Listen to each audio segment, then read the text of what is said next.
All right, here we are again. I see you're back. Kind of surprised that you're here again if you've been watching the previous revivals of the revivals Invoke, but you're back again. I'm pretty surprised that you've gotten this far. But in this revival, the fourth revival, we're going over optimal trade entry, okay? What is optimal trade entry? What is the verbal definition of it? The verbal definition of optimal trade entry is basically price retracing into a price leg to continue in whatever direction the original price leg was in. For example, if price headed lower. Okay, that's your price leg. Price went lower during that leg.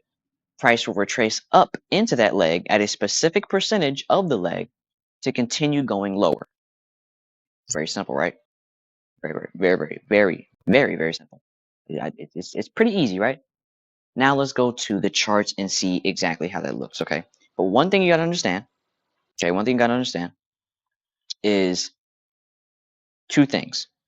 I said one thing, but two things you have to understand is that there's impulse price swings and that there's market protraction. I did go over these things in the ICT Mastery Mentorship, so I might not be making separate videos on it. I'm thinking about it, but you have to know two things: market protraction and impulse price swings. Impulse price swings is basically the true way that price wants to go. If price wants to hit higher, the impulse price swings are going to be, price hitting higher. Those are going to be those swings higher. But market protraction would be the complete opposite. It'll be price retracing into those bullish swings to continue going higher. That's why we call it market protraction, because it's coming back down into those, swings higher to continue going higher. And then, so on and so forth. It's going to keep doing that over and over and over again.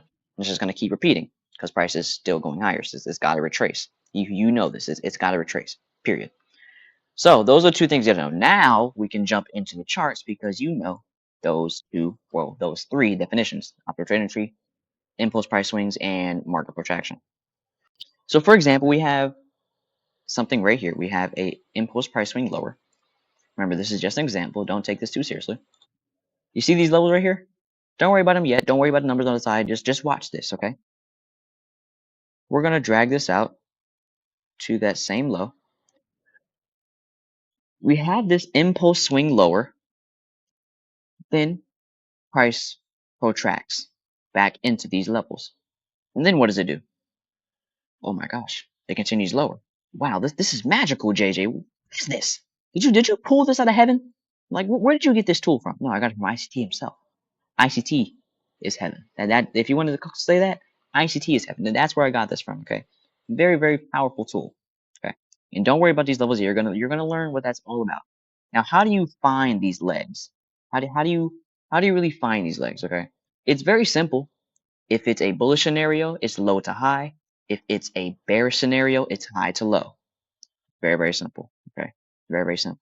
And it can also be created just like a dealing range will be created. As you know, a new dealing range is created whenever both sides of liquidity are taken out. So for example, if price comes down, takes out sell side. Oh, actually, because one of my keyboard. But if price comes down, takes out sell side liquidity, and comes back up, takes out buy side, that's a new dealing range, in which you can also draw an optimal trade entry from the low to high, since it was a swing higher. That was the last swing. The last swing was a push higher up into buy side liquidity. Hopefully you visualize that. You can go play back 20 seconds and hear what I just said again, so you can visualize it. But you can still draw an optimal trade entry that way. But for dealing ranges, it doesn't go for just low to high and high to low. With the dealing ranges, it's something totally different. But no matter, that does not matter right now. We're talking about optimal trade entry specifically. Okay, as you see right there, it came up and dropped lower. Very cool, isn't it? That's just a little teaser of what this thing can do. So, for example, we have this swing here. Okay, now there is three segments to this. There's three different fragmental segments. You have the initial push lower. Okay, this is for a bear scenario, remember. You have the push higher, and then you have the push back lower. Okay. I wish I can like select these three, but it's okay. So there's three. 1, 2, 3. Very simple. You have the initial move lower, or the impulse price swing lower. You have the market protracting back into this price leg, and then you have price continuing. Okay, I guess you can say another impulse price swing after the protraction. Okay, so impulse protraction impulse. That's it. Okay. Now we're going to delete this. Well, I guess I can just click the back button. There we go. And we're going to go right here. Okay. So let's go into the anatomy of how you draw it. For example, you see this impulse price swing lower here? Like I said, it's high to low. So first, you want to look for the highest high before price begins rallying lower. This is the highest high right here. Then you want to find the lowest low before price protracts. And that's this low right here. Okay, because remember, this is, if you want to draw it in lines, we can, I don't know, do it right here. We have the initial swing lower, then we have price protracting, then we have it going back lower. Okay, do you see the similarity? This right here, this initial impulse lower, is this impulse lower here. Okay, then you have the protraction. You want to look for the lowest low before the protraction, which is right here.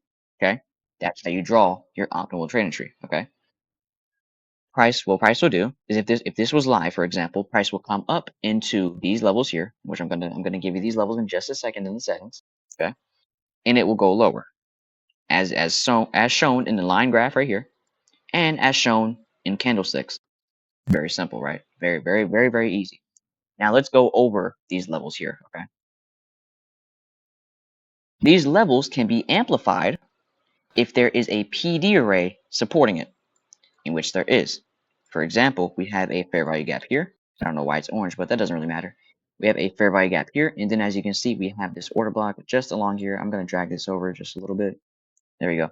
We have that order block right here. So if we want to drag out this fair value gap and actually mark it as a fair value gap, and then if we want to pull out this order block too, right here, those are both supporting each other. So you have two PD arrays that are supporting the protraction of this impulse price swing. So this is an extra influence saying that price is going to head lower. Okay, very simple, right? Not that hard. It's nothing crazy. Okay, so if you do see any PD arrays within these three percentages right here, these three levels, which is basically the percentage of this swing, you want to drag that out and see if it's in this area or not. If it is, hey, it supports it. But remember, price can disrespect PD arrays. Just because it's there does not mean it's gonna respect it. Okay, just because it exists or just because it's right there doesn't mean price is like, oh, we have to respect this right here. Price can be like, man, I want to respect this, and it just runs through it. It can do that because it has done it. It does it thousands of times a day. Okay. And the reason I say thousands is because second charts exist.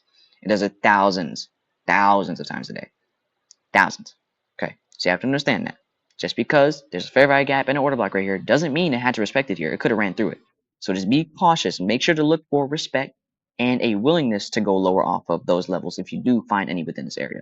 But normally, you don't even need levels. You can just draw optimal trading tree. And once you start seeing a respect of the optimal trading tree, you can look for something like a break of structure or like a change of state of delivery right here. And then there's your sell right there. And then price will eventually sell off as it did here. So let me go ahead and give you these levels. Okay. This is how I have it set up. So go ahead and take these settings.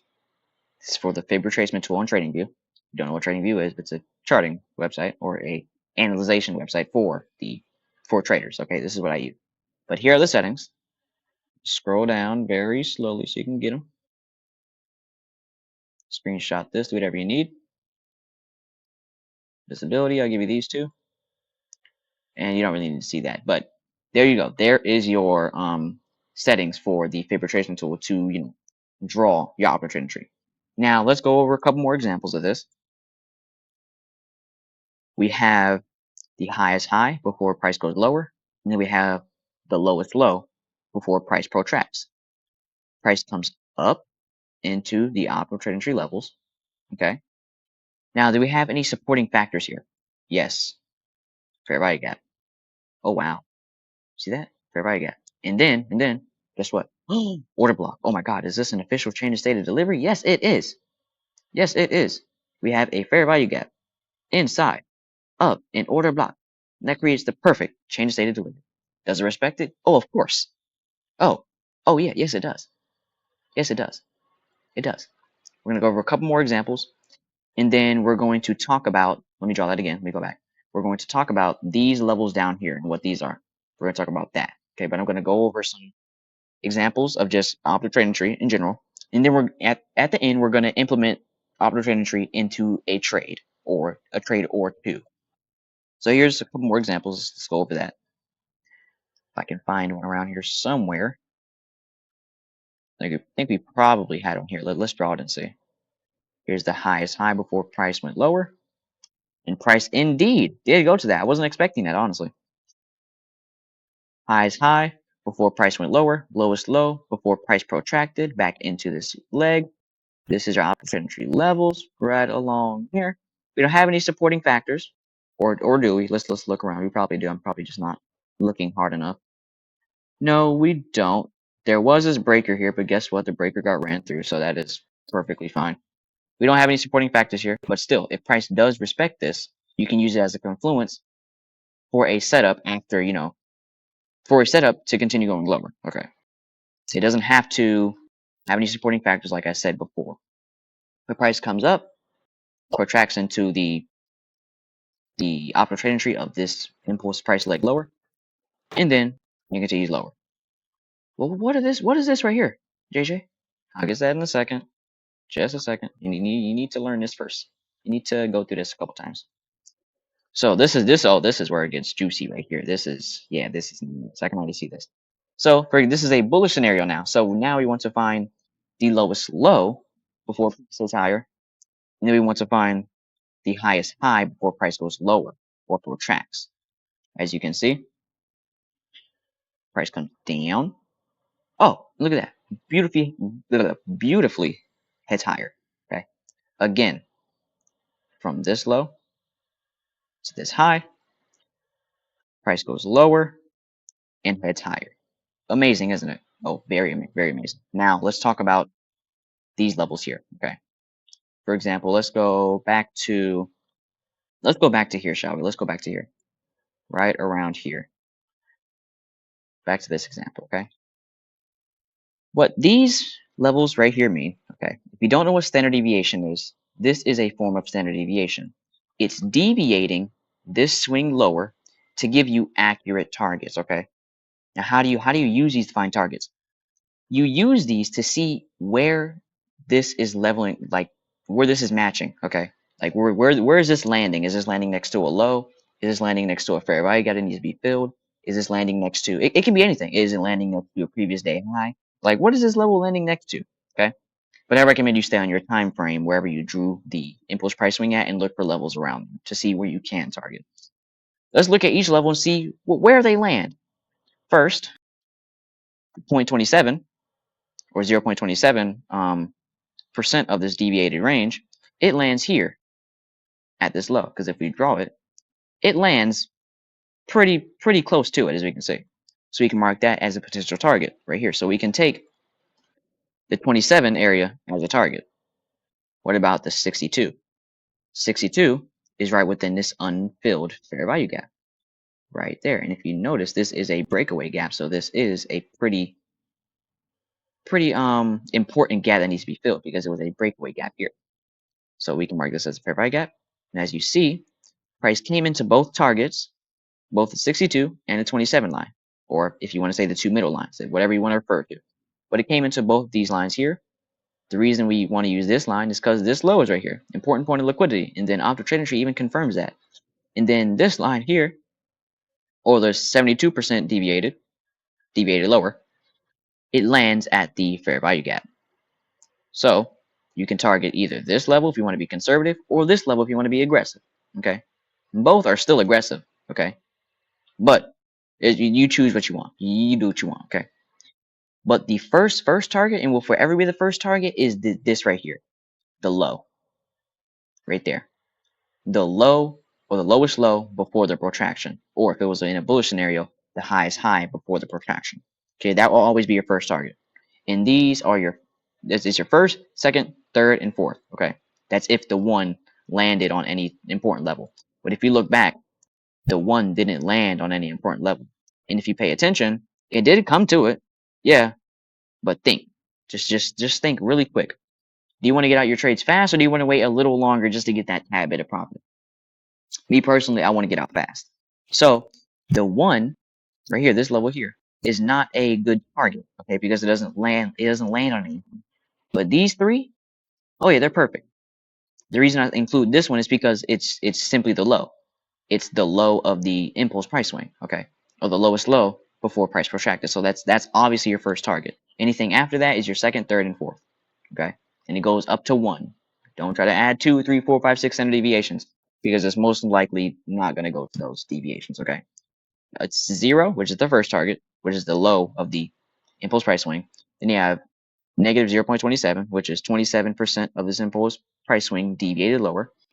And then you have the 0.62, which is 62% of this impulse price swing deviated lower. And then you have 1, which is equal to 100% of this impulse price swing deviated lower. And you want to see where these deviations land. If they land on anything important, to target them. As you can see, 1, 2. Let me mark this so you can get some more clarification on why I marked this, or considering this right here. The reason we have 1 and 2 as important levels to target is because there was the 27% line or deviation landed right next to this point of sell side liquidity. That's key. Then 62 landed right here at this unfilled fair value gap. And if you want to look at the precision on that, sure, let's look at it. Let's look at the precision.